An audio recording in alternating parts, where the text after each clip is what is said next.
A small disclaimer before I start my review. This game has nothing to do with John Belushi or Animal House, which is a shame. Food Fight for the Atari 7800 is based on the 1983 arcade game Charlie Chuck's Food Fight. Okay, here's the premise. Once there was a fellow named Charlie Chuck. More than anything, Charlie loved to eat. So when he went to the carnival one hot summer day, he headed straight for the food fight contest. Well, that doesn't make any sense. Why go to a food fight if you love to eat? You don't eat the food in a food fight.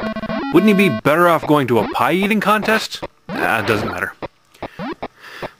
The game itself is fun and easy to figure out. Charlie Chuck starts at the right side of the screen, and the object of the game is to get him to the ice cream cone at the left side of the screen and eat it before it melts.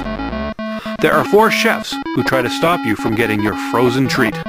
Jacques, Oscar, Angelo, and Zorba, although some of the chefs don't appear until the later levels. They'll either try to touch you or throw food at you, either of which will cause you to lose a life, if they're successful. Can you imagine dying at a real-life food fight? Unless someone gores you with a shish kebab skewer, I don't see it happening. But I digress. Their weapons are also your weapons. Grab any of the food lying around and toss it at your culinary adversaries. Watch out for the manholes too. Falling into them causes you to lose your Charlie Chuck. Always try to carry one piece of food with you into the next level. If you go empty-handed, especially in the later levels where the chefs are really fast, you may not have time to get some ammo before you're splattered. Bonus Charlies are earned at 25,000 points and every 100,000 points thereafter.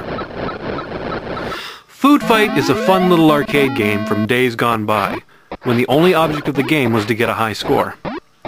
It also puts me in mind of Robotron 2084, where you have enemies coming at you from all around, and you have the ability to shoot in all directions. In fact, the ability to have a Robotron-style control scheme where you can shoot in one direction while running in another is the one thing that this game lacks. But that small shortcoming aside, Food Fight is a winner, and one of the best games available in the fairly small Atari 7800 library. If you own an Atari 7800 and don't have this game, pick one up. You won't regret it, and they're very easy to come by. It's a fairly common game. Well, thanks for watching. This is Atari Leaf taking a closer look at Food Fight for the Atari 7800.